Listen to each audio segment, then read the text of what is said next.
mind, looking for a dime. James Locke in the house, gonna help you shine. Welcome to the Poole Locke YouTube channel. I'm James Locke. Today we're going to answer some of the Ask James questions of the day. First question is from Lloyd. I'm really trying not to have FOMO, but if I can ride this momentum upward, I'll make more money to be able to generate more income in the future. So what's the issue? So Lloyd, it really depends on how much you have and if you have a buffer over what you need to generate the income you want in retirement. And it's a bit of Russian roulette because ideally you want two things to be true when you make the transition to an income first, growth second approach. Now, although I say that, you do it gradually, right? So it's not a light switch, it's more of a thermostat, right? You gradually make the transition. But the ideal time is, when, yes, the investments are high. The growth-based investments are high because, now when you transition to an income-first approach, you have more money going in. But it's also when interest rates are high because now you can generate more interest from that, for income. So if you have the two variables, so think of it as a coin. If you want to get heads, when you flip a coin, there's a 50-50 chance. If you want to get heads twice in a row, it's a 25% chance.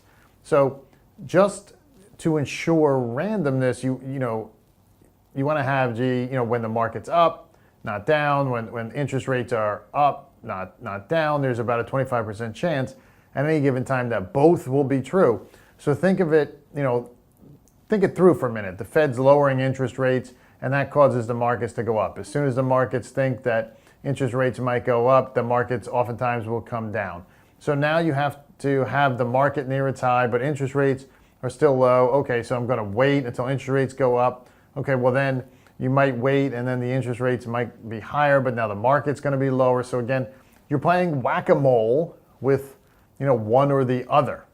All I can tell you right now is that markets are high based on most measures. That means if you come out of growth-oriented investments today, you probably have a decent amount of money there. And I can also tell you that interest rates are reasonably high, although slowly going down. And remember, we're not talking about a switch here. We're not talking about snapping your fingers and making the change. We're talking about a gradual transition so you can, leave some of the money in the technology sector. Try to go for that. But if you're within 10 years of retirement, it's time to start. If you're with 10 years out, you probably want to have a third of your money start to move towards income first, growth second mindset.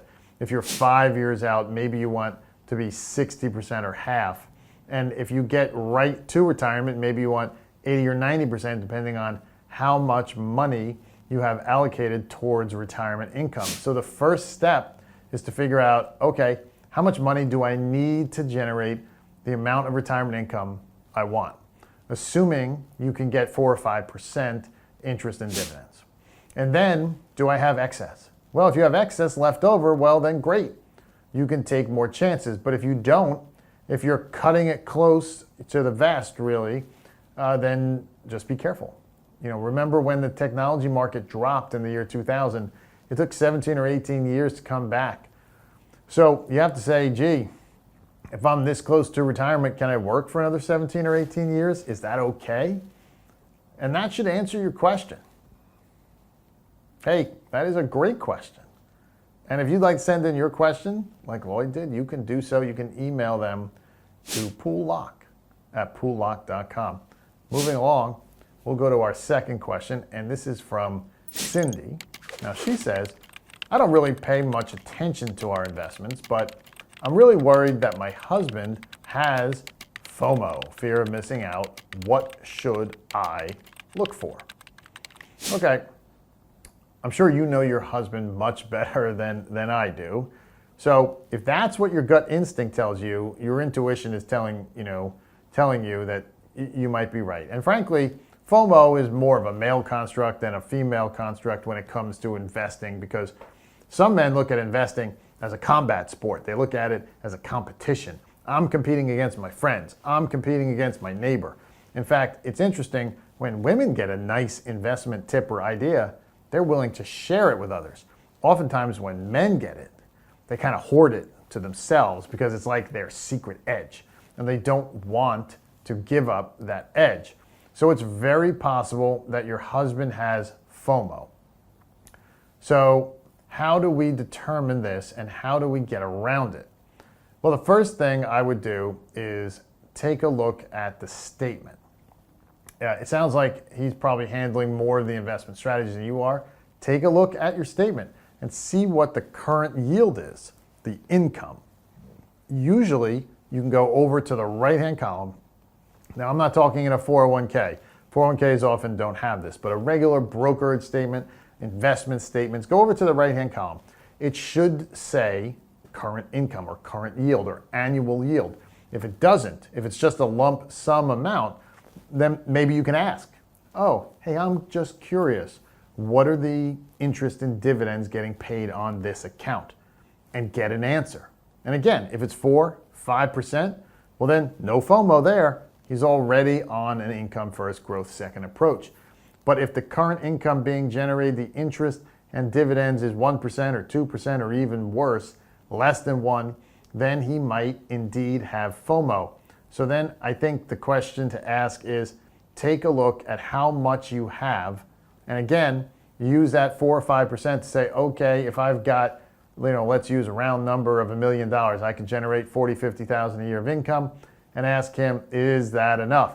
If I throw in Social Security on there, any pensions we might have, is that enough for us to retire, yes or no? If the answer is yes or close, then I'd ask him, are you willing to risk postponing retirement for 13 years or even worse? If you really have FOMO invested in technology, postponed by 17 or 18 years? Remember the stock market overall, the S&P, at the turn of the century, when the tech bubble burst, was underwater for 13 years. Technology stocks themselves were underwater for 17, 18 years. So again, I think if you go and just look and determine what the income is to determine if it's a problem, then ask him based upon that simple rule of thumb. We have this much money, 4 or 5% a year is a certain number. That plus Social Security and pensions, can we retire off that? Are we close? And if the answer is yes, we're close, or we're there, then okay, what if we get stuck in the backdraft? Are you willing to postpone retirement that long? And if he says yes, well then the next step, if you're working, I assume you are, maybe not, but if you are, okay, whatever your retirement goal is, 6, 7, 8 years from now, just say, look, I don't want to do this. I want to retire. And he may say, fine, I'll work, you retire. Or he may say, okay, let's make some changes. And if all that doesn't work, well then, you know where to find us, PooleLocke.com. I have offices all over. So some extended marriage therapy advice, if I do so say myself. Thanks so much. And hey, thanks for the awesome question. As always, if you'd like to send in your question, you can do so by emailing them to PooleLocke@PooleLocke.com. And if you like what you heard, go ahead and like and subscribe to our channel. I'm James Locke, your retirement income source. Money on my mind, looking for a dime. James Locke in the house, gonna help you shine. Retirement is near, don't you live in fear. Listen up, my friend, let me make it clear. Savings in the bank.